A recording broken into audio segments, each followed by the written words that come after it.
When I bought a duplex without telling my parents, I thought it was just another adult milestone, something quiet, responsible, and personal. But when they found out, I discovered they had already planned for my brother, his wife, and their kids to move in with me for free. I said nothing. Weeks later, they drove by and saw renters living on both sides. That was the day my family realized I wasn't their backup plan anymore. Before we dive in, tell me, where are you watching from? Don't forget to like, subscribe, and tap the bell icon so you never miss more real-life stories like this one. Now, let's get into what really happened. I've always been the kind of guy who doesn't like to talk too much about what I'm working on until it's done. Maybe that's because of the way I grew up. In my family, privacy was treated like rebellion.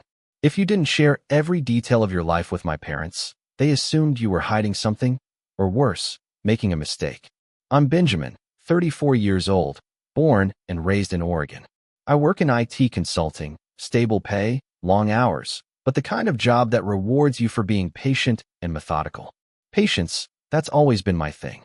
Growing up, though, my parents never really noticed that about me. They were always too busy fussing over my younger brother, Ethan. Ethan was the golden child, the one who, according to my mom, could light up a room. According to my dad, he was born for big things. According to me, he was lazy, entitled, and yet somehow still adored. When I bought my first car at 23, my dad called it reckless spending. When Ethan leased a new truck 2 years later, they called it ambition. It's funny how double standards sound when you've heard them your entire life. So when I finally decided to buy property, a duplex I'd dreamed about for years, I didn't tell anyone.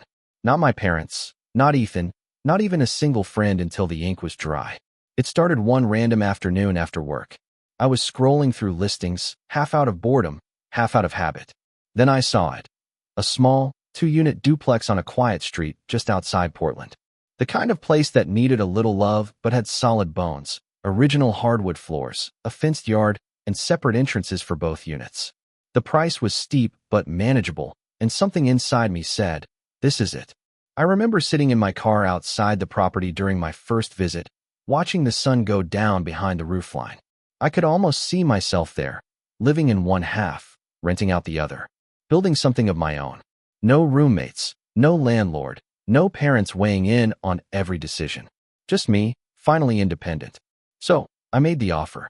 The process was nerve-wracking, loan paperwork, inspections, closing costs. But when I finally got the keys, I just sat on the porch steps with a stupid grin on my face. It wasn't a mansion, but it was mine. The duplex wasn't perfect. The walls needed fresh paint. The kitchen appliances were older than me. One of the bathroom faucets leaked just enough to make a rhythmic plink all night. But I didn't care. I threw myself into fixing it up, sanding floors, painting walls, even replacing cabinets with my own hands. It was the kind of sweat that feels like progress. And through all of it, I kept quiet. No one knew, not even my parents. It wasn't that I wanted to hide it. It was that I wanted to protect it. My parents had a habit of turning every success I had into something they could control. When I got promoted, they said, don't forget to help your brother if he ever needs a job. When I bought my car, they said, make sure Ethan can borrow it sometimes. It was never just mine. So, this time, I wanted to see what it felt like to have something untouched by their expectations. For weeks, I worked in silence, spending evenings repainting and weekends driving to hardware stores. My friends thought I was just keeping busy. If only they knew how hard it was not to share what I was doing. The first time I stepped back after finishing the last coat of paint, I felt something I hadn't felt in years, peace. It wasn't pride or excitement. It was just calm, like I had finally built something that reflected me. I spent a few nights there on a cheap air mattress, eating takeout on the living room floor and listening to the quiet hum of the neighborhood. I decided then, I'd live in one unit, and I'd rent out the other. It would help cover my mortgage and give me a safety net. But most importantly, it would be my space. Still, I should have known peace doesn't last long in my family. If there's one thing I've learned, it's that nothing you keep private stays private for long when your mom's favorite hobby is casual interrogation and your dad's favorite word is should. I remember thinking one night, as I lay on that air mattress, that I'd tell them eventually. Maybe once everything was settled, leases signed, furniture moved in, the place really felt like home. But for now, I wanted just a few weeks of quiet pride before the storm. The thing about storms, though, they never wait for permission. Because not even 2 weeks later, during one ordinary family dinner, I made a tiny mistake. I mentioned the house. One word. That was all it took for my peaceful little secret to explode into chaos. Sunday dinners at my parents' house had always been a tradition, not one I particularly enjoyed, but one I rarely skipped. My mom, Linda, would insist. Family time is sacred, Benjamin. Don't be one of those sons who forgets where he came from. So there I was again, sitting at their oak dining table, same casserole dishes, same small talk. My dad, Gary, was sipping his usual beer, and my brother, Ethan, was scrolling through his phone while his wife, Megan, tried to keep their 2 kids from knocking over a bowl of mashed potatoes. Everything was painfully ordinary, until I made a small, harmless comment. Mom was talking about how expensive rent was getting around Portland. I said casually, "Yeah, I noticed that too while working on the house." Silence. Her fork froze midair. Dad looked up. Ethan's head snapped up from his phone. "What house?" Mom asked sharply. I felt my stomach drop. You know that moment when you realize you just stepped on a landmine? That was me. I tried to brush it off. "Oh, just a place I've been fixing up a bit," I said, shoving another bite of food into my mouth like it might block more words from escaping. But my mom wasn't having it. "What place, Benjamin?" Her tone switched from curious to suspicious in a heartbeat. "Are you renting somewhere new? Did your landlord finally fix that old apartment?" I sighed. "It's not a rental, Mom. I bought it." Forks clattered. My dad leaned back in his chair, eyebrows raised. "You bought a house?" Without saying anything, Ethan smirked. "Wow, hiding big moves from the family now, huh?" "I wasn't hiding it," I said calmly, though my pulse was racing. "I just wanted to get everything settled first. It's a duplex actually, 2 units. That word duplex lit up my mother's imagination like Christmas lights. 2 units? She repeated, her voice rising in excitement. "Oh, that's wonderful. So you'll live in one and rent the other?" Or, she paused dramatically, maybe Ethan and Megan could move into the second one. Wouldn't that be perfect? I froze. Ethan laughed like she'd just made a casual joke, but I saw the spark in his eyes, the kind that meant he liked the idea. Dad jumped in. "How big are the units? Are they side by side or top and bottom? You could easily help your brother out, you know. He's been talking about moving closer to work." "Dad," I said slowly, "I literally just closed on the place. I haven't even." Mom interrupted. "What area is it in? Do you have pictures? Oh, we should come see it next weekend. Maybe we could help you decorate. You know how bad you are with curtains." It was like a tidal wave. Questions, opinions, plans, all pouring out at once, and not a single one of them asked what I wanted. Ethan leaned back in his chair, grinning. "Hey, man, if you've got space, that could be awesome. The kids would love a yard. And we could pay you back once Megan goes back to work." I looked at him, his easy smile, his careless tone, and all I could think was, he actually believes it's already his. Dad nodded in agreement. "Yeah, that sounds like a solid plan. Family helping family. That's what this world's missing these days." Mom clasped her hands together. "Oh, it's perfect. You'll live next door to each other, keep each other company. Benjamin, I'm so proud of you." I forced a polite smile. "Let's not jump ahead. I haven't even moved in yet." "Oh, don't be silly," she said, waving her hand dismissively. "You've always had that cautious streak. We'll come by this week and take a look." There it was again. We'll come by. My home. My decision. My project. And already it was turning into our family's business. I spent the rest of dinner in quiet survival mode, nodding, pretending to listen while the conversation turned into them debating what color curtains I should hang and where Ethan's kids would probably want their play area. When dessert came around, I excused myself early. My mom looked mildly offended, but I didn't care. I needed air. On the drive home, I kept replaying the conversation in my head. That single slip of the tongue, one mention of the house, had already unleashed a storm of entitlement I hadn't even thought possible. And I couldn't shake one uneasy thought. They weren't just talking. I could already tell by the tone in my mother's voice, the way she said, "perfect for Ethan and Megan," that a plan was forming in her mind. A plan that didn't include me saying no. By the time I pulled into my apartment parking lot, I already knew I had a problem. I just didn't realize yet how far they were willing to go. Because 2 days later, my phone rang. It was my mom. And that call changed everything. 2 mornings later, my phone buzzed while I was making coffee. Mom. I almost didn't answer. I was still mentally recovering from that dinner, but I sighed and picked up anyway. Hey, Mom, I said, trying to sound casual.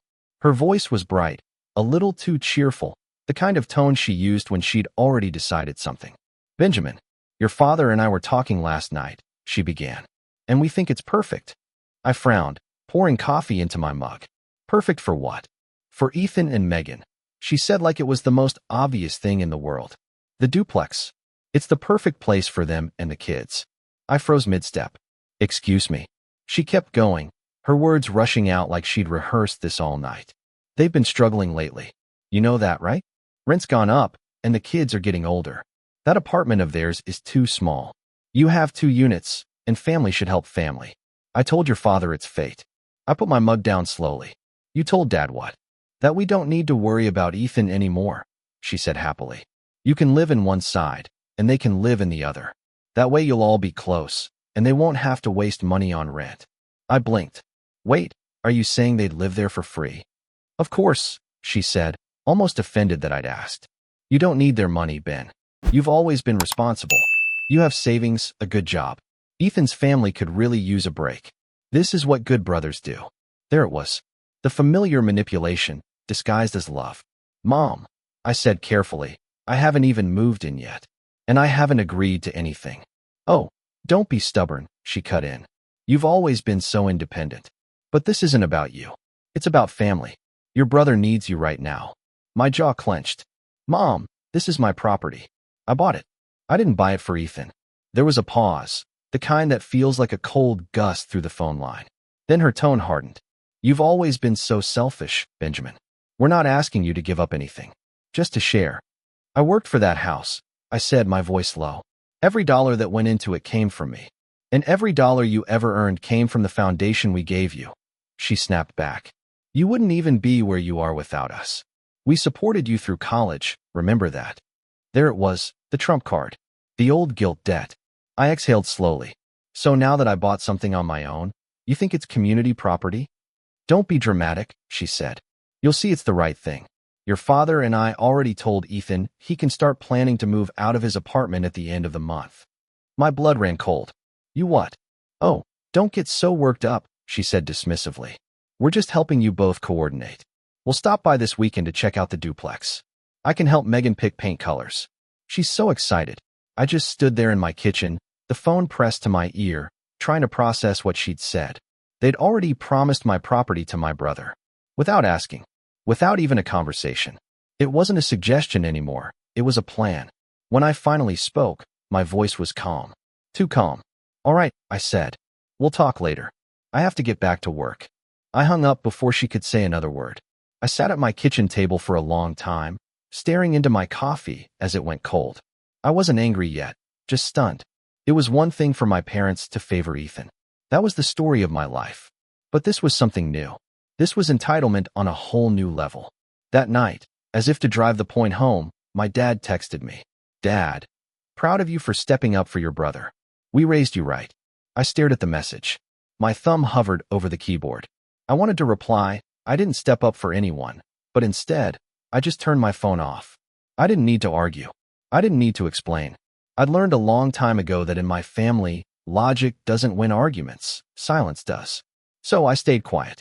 The next few days, I watched from the sidelines as the plan took shape without me. Mom texted photos of furniture ideas. Megan called to ask about the layout. Ethan messaged me. Hey bro, can't wait to see the place.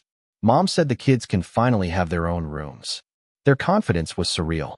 It was like they already lived there, like my opinion didn't even factor into the equation. That's when it hit me. They were so used to controlling me that they couldn't even imagine I might say no. And maybe that's why, instead of confronting them, I decided to stay quiet. Because silence, in this case, wasn't surrender. It was strategy. Let them plan. Let them talk. I had my own plan now, and it didn't involve Ethan, or Mom, or anyone else. They thought I was passive. They were about to learn what quiet really meant. After that phone call, I made a decision. I wasn't going to argue. Not this time. Not about what was fair, not about family duty, and not about Ethan. I'd spent too many years letting my parents twist logic into guilt. If I pushed back, they'd only double down. So instead, I decided to do what they never expected from me. I stayed quiet. At first, it was almost peaceful. No angry phone calls. No shouting. Just silence. But that peace came with a front row seat to the kind of manipulation only my family could orchestrate. It started small, a message in the family group chat. Mom, so proud of Benjamin for stepping up to help his brother's family. Red heart family over everything.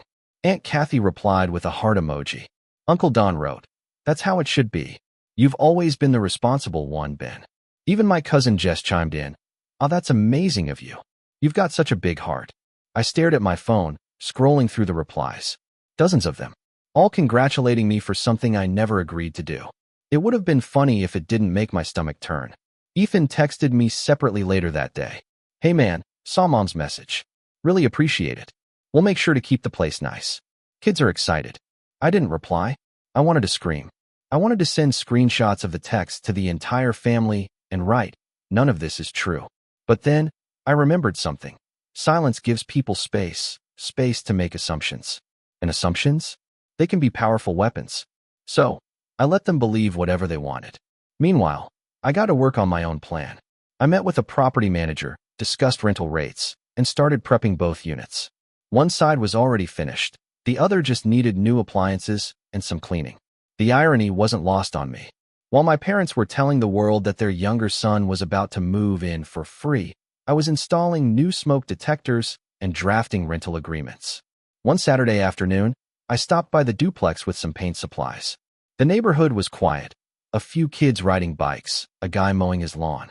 I stood there on the sidewalk for a moment, staring at the building. It looked calm, balanced. 2 identical doors, 2 small porches, 2 mailboxes. It was a symbol of equality, and in a twisted way, it felt poetic. Because for once, I was about to be treated equally by the universe, if not my parents. Later that week, I overheard something that sealed my resolve. I had stopped by my parents' house to drop off some mail they'd accidentally received, bills from an old address.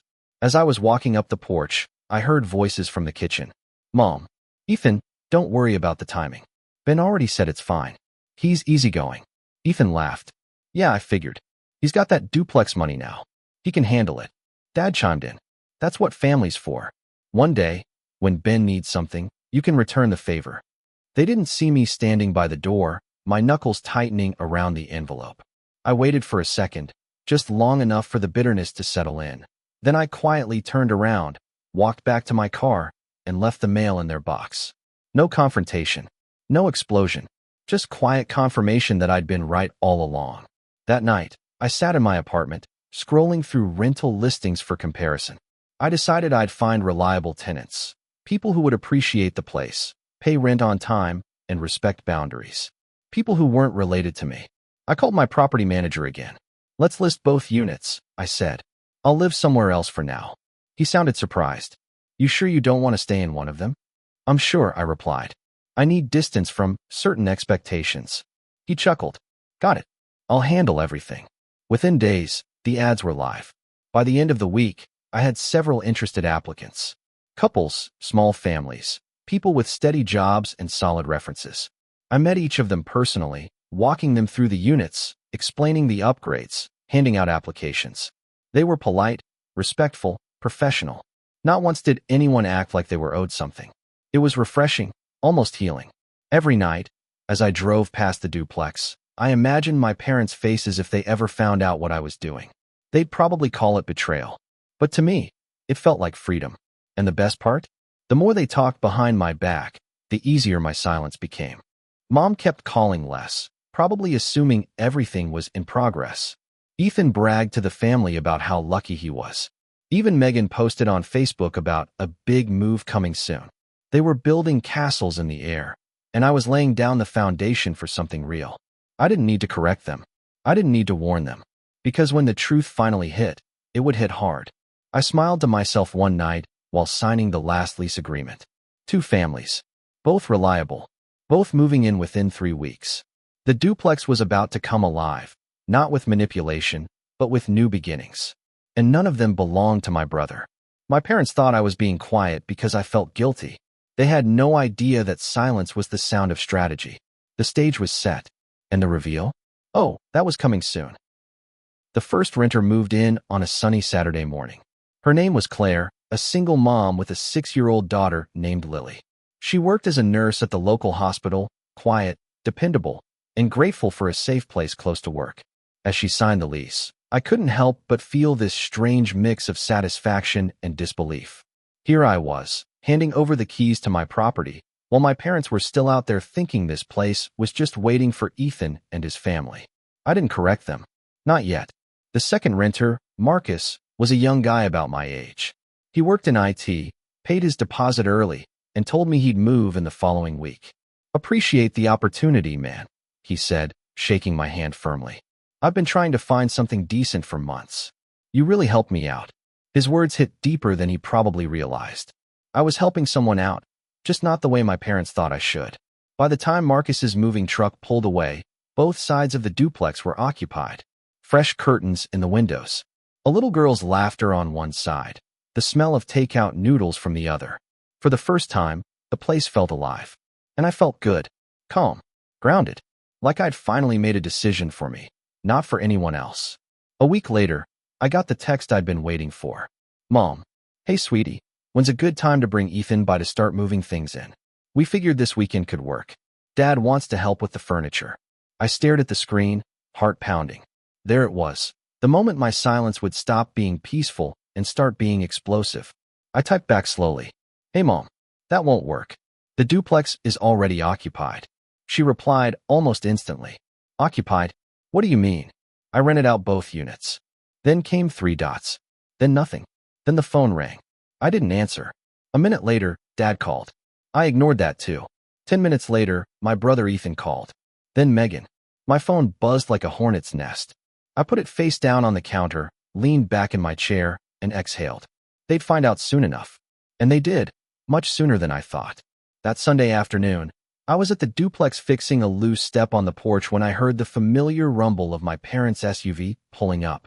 I froze. Through the front window, I saw them, my mom in the passenger seat, Dad gripping the steering wheel like it had personally betrayed him. Ethan and Megan's minivan followed right behind. They didn't even get out of the cars at first. They just stared. From where I was kneeling, half hidden by the porch railing, I could see their faces as Claire walked out with a bag of groceries. She smiled politely and waved at them, probably assuming they were neighbors. Then Marcus came out from the other unit, earbuds in, heading to his car. It was like watching a light bulb flicker and die in slow motion. Mom's jaw dropped. Dad's face turned bright red. Ethan leaned out of his window, trying to make sense of what he was seeing. Then, finally, Dad stepped out. He marched toward the house, yelling before his feet even hit the curb. "Benjamin, what the hell is this?" I stood up slowly, wiping my hands on a rag. "Hey, Dad. Don't hey me. Who are these people? Why are they living here?" "They're tenants," I said simply. "I rented both units." "You what?" Mom shouted, joining him on the sidewalk. "Benjamin, you promised this place would be for Ethan's family." "I never promised that," I said calmly. "You assumed." Ethan jumped in, his voice rising. "Come on, man. You knew what this meant for us. I sold our old lease because Mom said we'd have a place here." I looked straight at him. "Then maybe you should have confirmed that with me before doing anything permanent." The silence that followed was deafening. Dad's voice broke it. "You're unbelievable. You'd rather rent to strangers than help your own brother?" "Strangers," I said, meeting his glare, "who actually pay rent and respect me." Mom gasped like I'd cursed at her. "Don't you talk to your father that way. We raised you better than this." I laughed, not out of humor, but out of exhaustion. "No, you raised me to be quiet while you made decisions for me. You raised me to believe my brother's needs mattered more than mine. Well, not anymore." Ethan's face twisted in anger. "You're selfish, Ben. You've changed." I nodded slowly. "You're right. I finally changed." There was a long pause. The kind that stretches time, where everyone realizes the script they've been following no longer works. Mom started crying. Dad muttered something about family loyalty.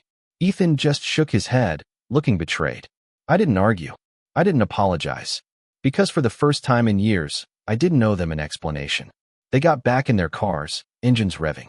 Before leaving, Dad rolled down his window. "This isn't over," he said coldly. You'll regret this, Benjamin. I met his eyes one last time. No, I said. I think this is the first thing I won't regret. And then they drove off. Claire came out again, concern written across her face. Everything okay? She asked gently. I smiled faintly. Yeah, just family stuff. She nodded knowingly. Those are the worst kind. As she walked back inside, I stood there on the porch, letting the breeze hit my face. For the first time, the duplex didn't just feel like an investment.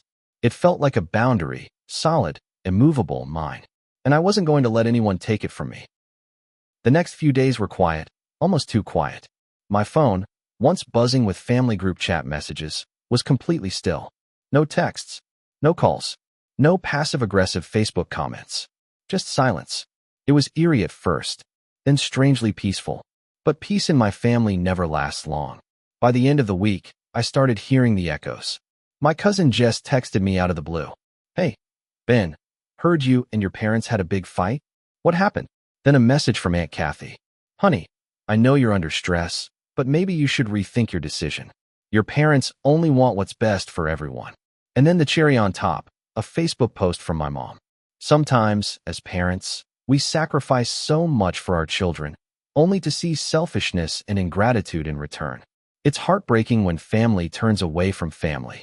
The comments section was full of sympathy. Stay strong, dear. You raised them right. They'll realize their mistake one day. He'll come around. I didn't comment. Didn't defend myself. Let them talk. Because at the end of the day, the people who truly knew me didn't need convincing.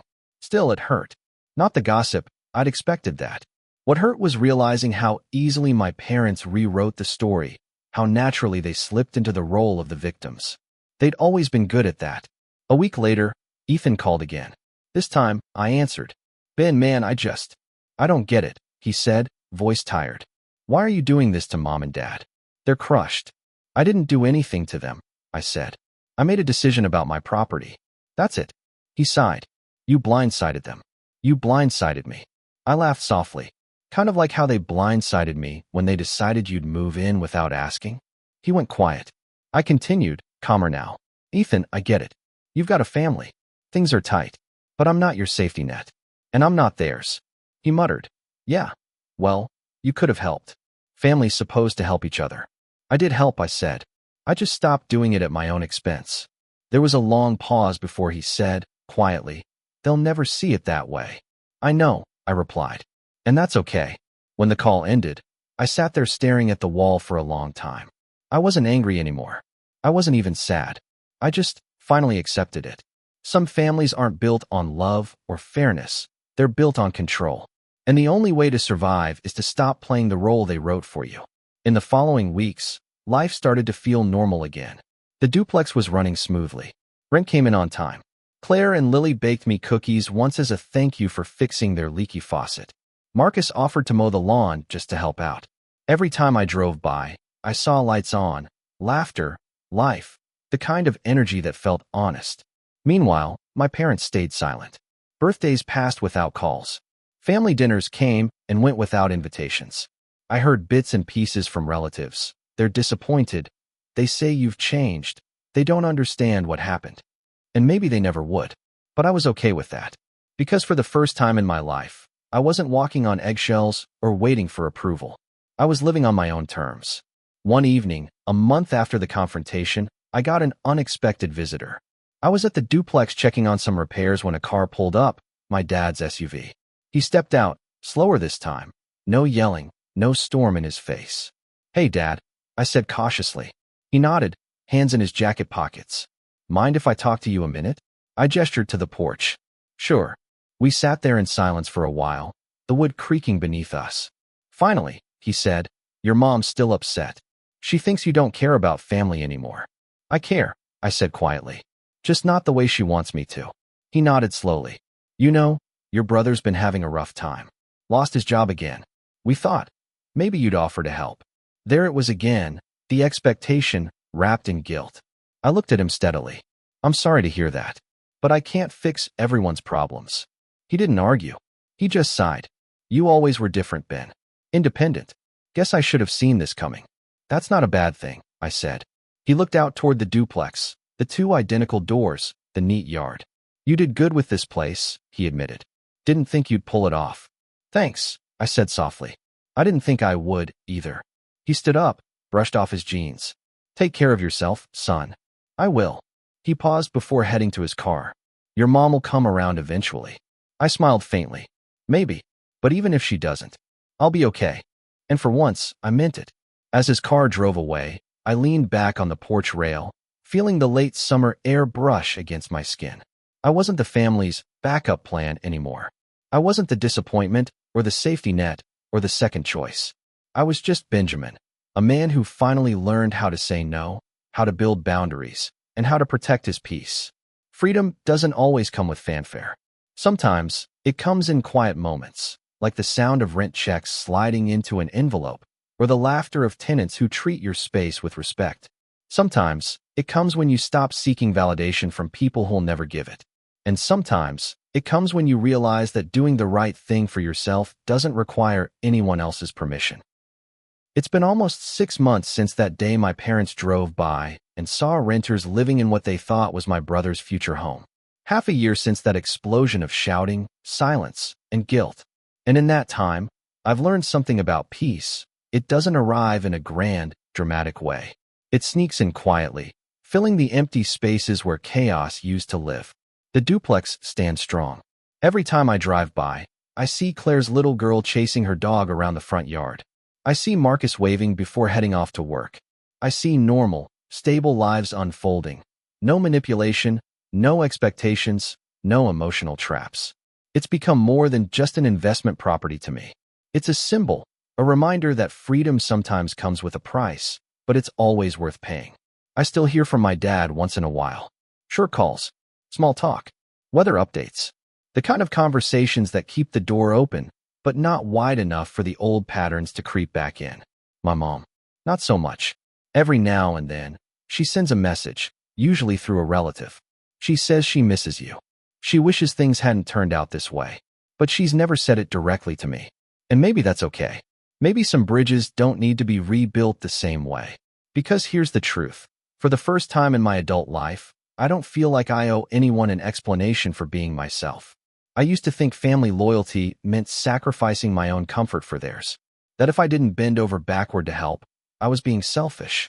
But what I've realized is that loyalty without respect isn't love, it's control. When you grow up being the responsible one, people learn to expect your silence. They assume you'll keep absorbing their weight, smiling while you do it. But silence doesn't always mean weakness. Sometimes, it means strategy. When I stayed quiet after buying that duplex, I wasn't giving in. I was preparing to take control of my own story. And when they drove by and saw those renters, what they really saw wasn't betrayal. They saw boundaries. They saw the son who finally stopped playing his assigned role. I won't pretend it was easy. It hurt like hell to be painted as the villain in my own family's story. To watch my parents call me ungrateful after years of trying to please them.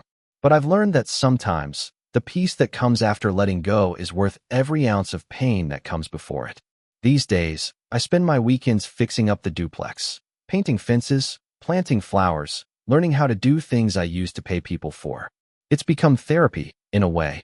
Hands busy, mind calm.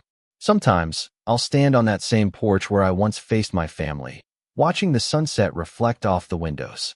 And I'll think about how close I came to giving up, how easy it would have been to just hand Ethan the keys, let history repeat itself, and stay in that quiet corner of resentment. But I didn't. I broke the pattern. And that made all the difference. I've even started looking for another property, maybe a triplex this time. Not because I want to prove anything, but because I finally believe I can do it. The duplex taught me that ownership isn't just about property. It's about owning your choices, your boundaries, your peace. So, if you're listening to this story right now, maybe you've been the Ben in your family. Maybe you've been the one expected to say yes when everyone else says no. Maybe you've been made to feel guilty for wanting something of your own. Let me tell you this. You're not selfish for protecting your peace. You're not cruel for saying no. And you're not ungrateful for wanting to live life on your own terms. Sometimes, doing what's right for you means disappointing the people who never learned how to love you without conditions. But the day you stop living for their approval, that's the day you start living for real. Now, before I wrap this up, I want to hear from you. If you were in my shoes, If you discovered your family planned to move into your home without asking, what would you do? Would you have stayed quiet like I did, or confronted them right away? Tell me your thoughts in the comments below. I read every single one of them. And if this story hit home for you, do me a favor. Tap that like button to let YouTube know you want more stories like this. Hit subscribe so you don't miss the next one. I share true life stories about boundaries, family, and finding your voice. And if you know someone who might need to hear this message today, go ahead and share this video with them. Sometimes, the right story reaches the right person at the right time, and maybe that person needs to remember they're allowed to stand up for themselves. Thank you for watching, for listening, and for spending your time here with me. This is Benjamin, wishing you courage, peace, and the strength to choose yourself, even when it's hard. Until next time, take care of yourself and your boundaries.